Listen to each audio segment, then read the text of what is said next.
Welcome to the third episode in the electricity system series, and today we're going to start placing actors down in the world. Now, you can use any building system. You don't necessarily need to use this one because this is going to be the bare minimums one. You can go and use one of my more advanced ones that I have on my channel, or pretty much any other. Now, if you are struggling with moving this logic into any other building system, I can help you with a personalized tutorial. But there are a few conditions. I need a prototype project of yours that has the building system and this electricity system finished and working. Now, I don't need any assets, any other systems, none of that. I just need a small prototype project so I can see the building system, because each building system can handle things differently. And to save my time and your time, I need you to be able to share your project with me. Now, if you are willing to do that and you want my guidance, you can feel free to join my Discord and open up a ticket. If you are unable to share your project, then I'm sorry, I'm not going to be able to help you. With that being said, let's go for it. We're going to need a few variables. The first one, we're going to need a camera to know where we are looking at, and that is going to be a camera component. There we go, camera component. The next one is going to be a player attachment point. This is going to be a primitive component. Now we're going to use this one as to, like, while we are building the cable, we're going to attach one end to a machine or a pole, and the other one is going to follow the player, and then we're going to put it down and connect it to the other one, and then it's going to get detached from us. But while we are in the building phase, it's going to be attached to us. Now the next variable is going to be called building cable. Now this one is going to be a Boolean value, like so. Then one more is going to be our current cable actor. Like I said, we're going to attach one end to the actor, one end to us at first. So we need to keep this in memory so that we can reattach the other end. And this is going to be our BP electric pole. You could use an actor reference as well, but then you need an interface call for that one. I'm not going to bother with that. I'm just going to have a hard reference to this. Now the next one is going to be our first hit actor, which is going to be just an actor class, and this is going to be used once we are done with connecting two actors. We're going to need the first actor's reference to be able to set up the connection in the data. Okay, so far so good. Let's go ahead and let's make ourselves our first function, and this is going to be called doTrace. Now this function is going to be quite simple. What we're going to do is we're going to do a basic line trace by channel. We're going to go ahead and grab our camera. We're going to get its world location, and that is going to be the start position since I'm using the first person template. Now if you're using the third person template, what you will want to do, this is going to be for the first as well. This is going to be, the forward vector is going to be used for both. So let me real quick set up this for the first, and then let's do the third as well. So forward vector times, we're going to change the pin to a float value, and let's say like 500 units. So our trace is going to be 500 units forward from our camera. So we're going to add together the world location with the forward vector times 500, and that's going to be the end position. Now, if you're doing this for the third person, what I would suggest is check your camera boom's length. By default, that is 300. So what you want to do is the end position, let's say we're going to make like 1000, and for the start we're going to do again the forward vector times, and this should be the float, and this needs to be the same length as your camera boom distance. Since by default it is 300, I'm just going to do 300, and then I'm going to do world location plus this. It's going to be our start position. So it's going to look something like this for the third person. These numbers might be slightly different, like I said, based on how far you want to reach and how far your camera is from the boom itself. Something like that. So for me, I have a first person, and this is going to be good enough. Now the rest is going to be the same for both. We're going to do an if to see if the hit was successful or not. If it was, and actually in both, if it wasn't as well, we're going to do a return. Also, I'm going to move up here because we're going to pass along some data. So what we want to do is first, we want to add a hit Boolean value, or not an input, mistake. We want an output. There we go. Hit, like so. If it's true, we're going to set this to be true. And also what we want to do is we want to break this, hit result. We want to get the impact point to know where we are able to build or what are we able to destroy. And let's call this location, and this is going to be a vector. And it's also, let's just pass along the whole entire hit data because we will use this as well, but I will just grab the location as well separately so it's easier to access this from the outputs. Something like this. Now all of these false, zeros, empty for the false entry like this. Okay, let's make another function, and I'm just gonna call this build stuff.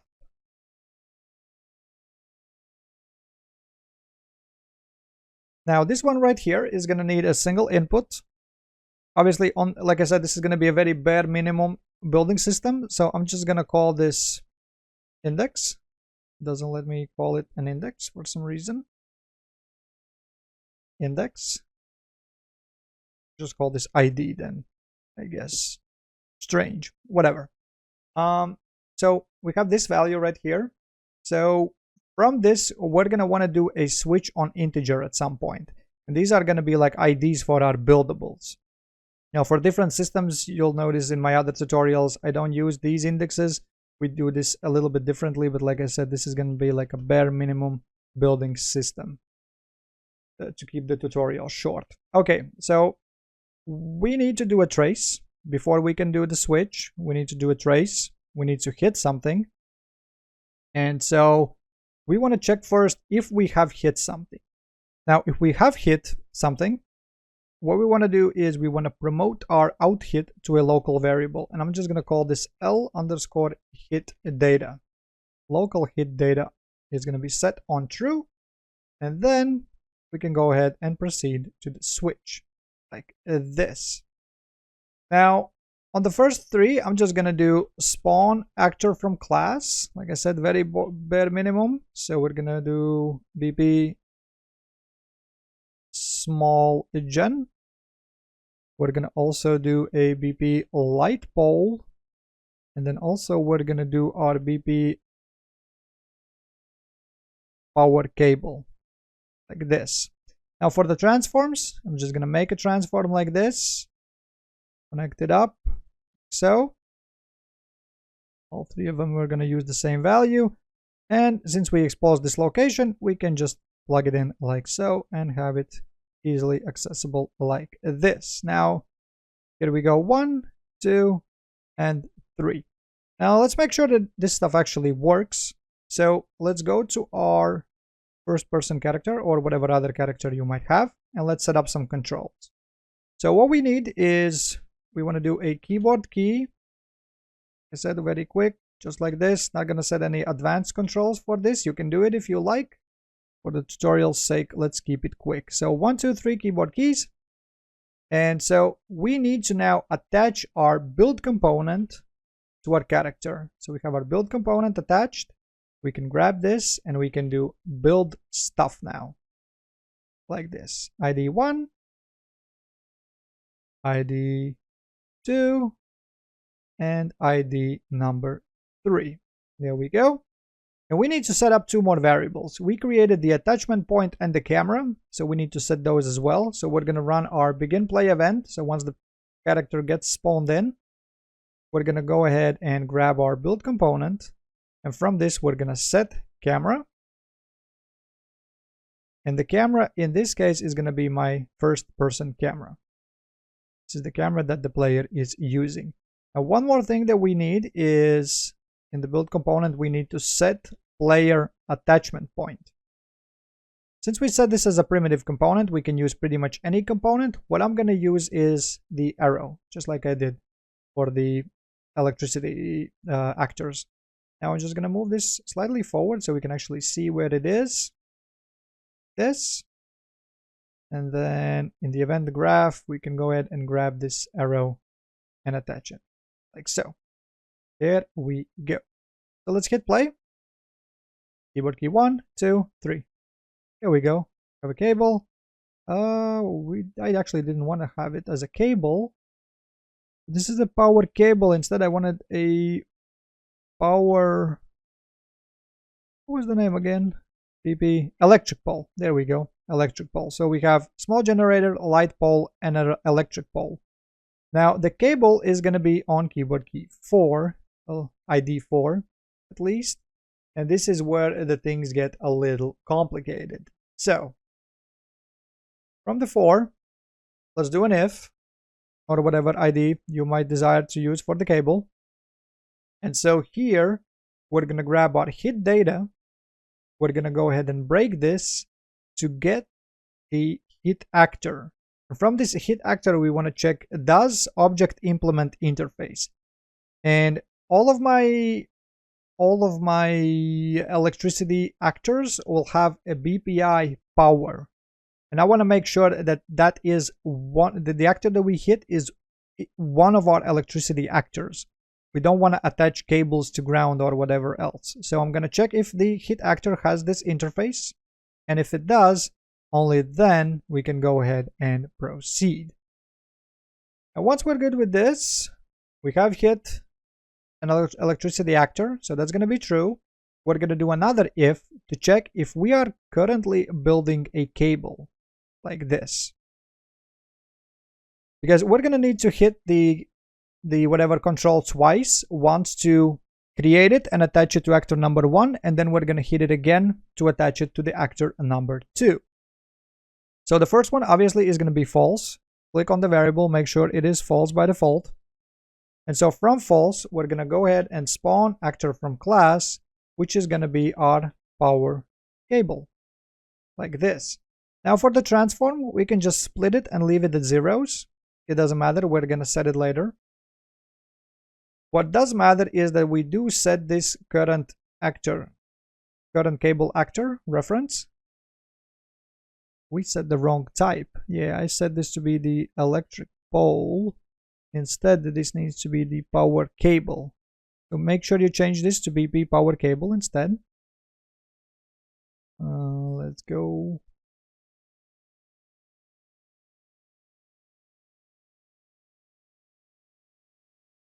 Like so. And then we can go ahead and plug it in. There we go, same type. The next thing is we will attach this to our character. So we're going to do attach actor to component. The target is going to be this current cable actor, and we're going to attach this to our player attachment point, like this. Now let's make sure that the rules, the location, rotation, scale, are set to snap to target so that the cable moves to our attachment point on our character. And then from here, we're going to grab our hit data. We're going to go ahead and break this, get the hit actor, and we want to actually set this as our first hit actor because we will need this later to set up the connection. We need to keep this in the memory, like so. Now the next part is from this hit actor that we have just hit, we want to use our BPI return attachment point component so that we know where we need to attach the other end. So one is attached to our character, the other one needs to be attached to the actor that we hit. And so from here, we can now do set attach end to, it doesn't want to pop out like this. It does want to pop out like this. So make it a bit more simple. Let's grab our current cable actor. Let's get a cable variable from this, the cable component rather, and then let's do over here set attach end to component. So the target is the cable and the component is the component we got from the BPI return attach point component, like so. And once we're done with this, so this is all of the logic for the first part, we want to make sure that we set the building cable to be true because we are amid building. We have one end attached to us, the other one is attached to an actor, and now we need to set up the other side. Real quick before we do that, if you we can go ahead and in our character set up the fourth control. I'm going to do this on the keyboard key E. The index is 4. Make sure you use this index. And so now we place an actor down and we press E. You can see one end is attached over there and the other one is attached to us. So wherever we go, this thing is gonna follow us. So now let's attach the other end to a different actor. So on this true, what we're gonna do first is we're gonna grab our current cable actor and we're gonna do detach from actor. So we are detaching this from our character. It no longer needs to come with us. So here we can then grab our hit data. We can break the result again. Now this time this is already going to be a different actor because we are doing the second hit already. So this is not the same as this at this point anymore. But we do need to grab the same value. We need our hit actor. And so from here we want to return attachment point of the second actor that we have hit. Like this. And from here what we want to do is grab our current cable actor that was attached to us. And we want to set actor location. We want to set this actor's location to match the location of the second hit actor's attachment point. So from this component that we got, we want to get world location. And we can just plug it in over here like so. So now this part is set up. And the last thing left for us to do as of right now is just resetting the building cable variable back to false like this. Now you'll see that we can attach this over here and attach this over here. Now if you don't have a cursor on your screen, this might be a bit complicated. So what we could do is in our do trace, we can set the draw debug type for a duration so we can actually see where we are shooting the ray at. You see? Now we can see where it hits, where it doesn't hit. So we can grab this. And if we miss, we can readjust this. There we go, like this. And also know that this center point of the cable is always going to be the center point of your screen roughly. So it's easier to hit it like that. There we go. So we are able to place the things down. Now the last thing that I want to add in this tutorial is removing some of the parts. So for that one, we're going to do a function called remove stuff. On this one, we're going to do a trace again. So let's do the trace. Let's see if we have hit something. And then if we have, we can promote our out hit to a local variable called lHitData, just like in the build stuff function. And only on the true. Now, what we want to do over here now is I'm just going to go ahead and grab the hit data. I'm going to break this. And just like we did previously on the hit actor, we want to check does implement interface because I don't want to destroy the ground beneath me. I just want to destroy only the electricity actors. So we're going to make sure it has the BPI power interface. And we're going to check if it is true, if it does implement it. And if it does, well, then we can go ahead and start removing stuff. Now, for now, I'm going to keep this very simple. The hit actor is going to get destroyed. So when true, we're going to destroy this. And that is pretty much all it's going to do for as of right now. So that's going to be it for this one. We're just going to destroy the actor itself. The cables are going to still stay for a second because we haven't properly set up the connections yet. I want to keep that in a separate video so it doesn't get confused with the building system. This is all the main logic that we need for the building, so it's easier for you to separate things. So this one needs to go inside of your building system, and then we're going to start up setting up the connections, the data, and everything in the upcoming episode. So real quick, let me set up one more key event for removing stuff. So we're going to do an F key, and instead of build stuff, we're going to do our remove stuff instead on the F key. Let's go. Hit play, place 1, place 2, hit E to attach, attach. If we hit F, there we go, that one's removed as well. The cable still stays, but like I said, once we are setting up the connections properly, then we're gonna go ahead and remove the cables as well. Okay, so thank you for watching, and I see you in the next one.